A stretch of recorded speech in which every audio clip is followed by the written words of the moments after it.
Existem lugares no mundo que não deveriam ser explorados. Lugares onde os mistérios causam medo há décadas na região. Os Montes Apalaches para muitos é apenas uma cadeia de montanhas na América do Norte. Mas a geologia conta uma história diferente e muito mais perturbadora. Essas montanhas têm 480 milhões de anos. Elas já estavam aqui antes dos dinossauros. Elas são mais antigas que as primeiras árvores da Terra. Quando você caminha por essas trilhas, você não está pisando apenas em terra, você está pisando em memórias de eras que a humanidade não deveria compreender.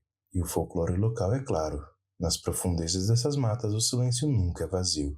Hoje nós vamos descer as sombras das montanhas mais antigas do mundo e descobrir por que elas nunca param de observar. Relato 1. O silêncio. Eu cresci no interior da Virgínia Ocidental. Meu avô sempre me dizia para nunca assoviar na floresta durante a noite, mas ele nunca me explicou o motivo. Uma noite, quando eu tinha 17 anos, eu fui caçar sozinho, perto de um vale que ninguém usava mais. Estava tudo absurdamente silencioso, nenhum inseto, nenhum pássaro, mas de repente eu senti que estava sendo observado. Mas não era de um ponto específico. Era como se a própria floresta estivesse atenta. Não ouvi passos e não vi nada, mas o silêncio ficou pesado. Eu tentei andar e percebi que meus passos não faziam som algum. Foi aí que me lembrei do meu avô dizendo: quando a floresta fica quieta demais, peça desculpa em voz alta e vá embora. Eu me senti ridículo, mas falei: desculpa, eu já vou. O silêncio quebrou imediatamente e os sons voltaram. Nunca mais voltei naquele lugar. Relato 2. A voz que não pede ajuda. A minha vida inteira morei perto da fronteira do Tennessee com a Carolina do Norte. Aqui, todo mundo aprende cedo.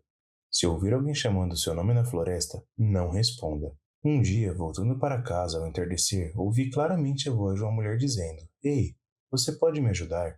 A voz vinha do meio da mata, não parecia machucada e não parecia desesperada, era neutra. Dei 2 passos na direção do som, mas algo me incomodou. A voz não repetia a frase, não respirava, não mudava o tom. Era como uma gravação. Então ela disse meu nome.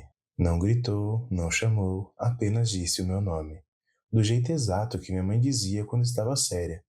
Meu corpo gelou, eu não respondi. Dei meia volta e fui embora.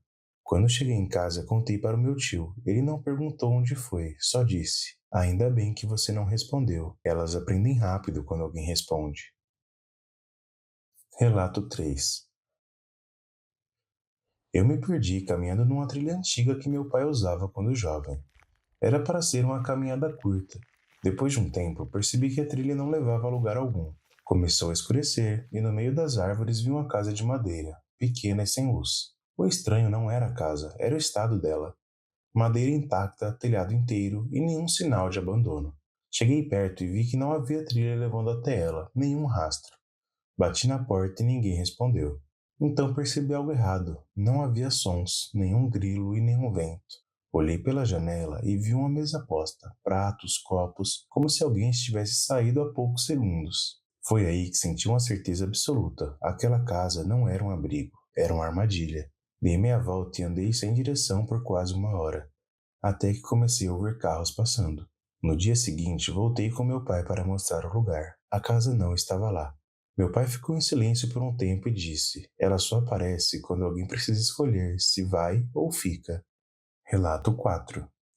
Eu trabalhei por anos em áreas florestais da Virgínia, fazendo manutenção de trilhas antigas e não sou uma pessoa que me assusto fácil. Em 2014 eu estava sozinho verificando uma região afastada, perto de uma área onde antigas minas foram seladas. Já estava escurecendo quando ouvi passos atrás de mim. Achei que fosse um cervo, até que percebi que os passos eram regulares. Virei rápido com a lanterna e não vi nada, mas o cheiro veio primeiro. Um cheiro forte de carne podre e metal enferrujado. Então houve a respiração. Não era ofegante, era profunda, muito pesada e estava muito próxima. Iluminei novamente e vi algo atrás das árvores, alto, muito alto e magro demais para ser um urso. Os braços pendiam quase até os joelhos. Quando a luz bateu nele, ele não correu, ele se endireitou. Foi aí que percebi que estava agachado para parecer menor. A cabeça não tinha formato normal. O pescoço era longo demais e os olhos refletiam a luz da lanterna. Mas não como os olhos de um animal, era um brilho opaco, morto. Ele deu um passo à frente e eu ouvi um estalo, como ossos se ajustando. Eu corri. Não ouvi perseguição imediata, só passos atrás de mim mantendo distância, como se estivesse me acompanhando. Em certo momento, tropecei e caí.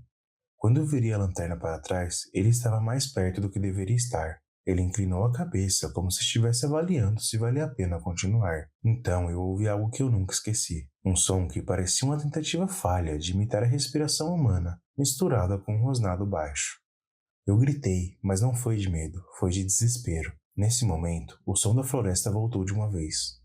Quando cheguei ao meu carro, minhas mãos estavam sangrando, mas eu não me lembrava de ter me machucado. No dia seguinte, eu voltei com 2 colegas. Encontramos marcas no chão. Não eram de urso e não eram humanas.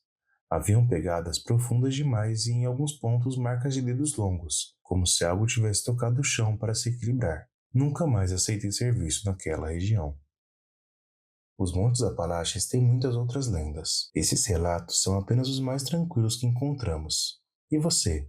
Teria coragem de visitar esse lugar? Se você já teve uma experiência inexplicável em lugares onde a natureza parece antiga demais, conte a sua história nos comentários.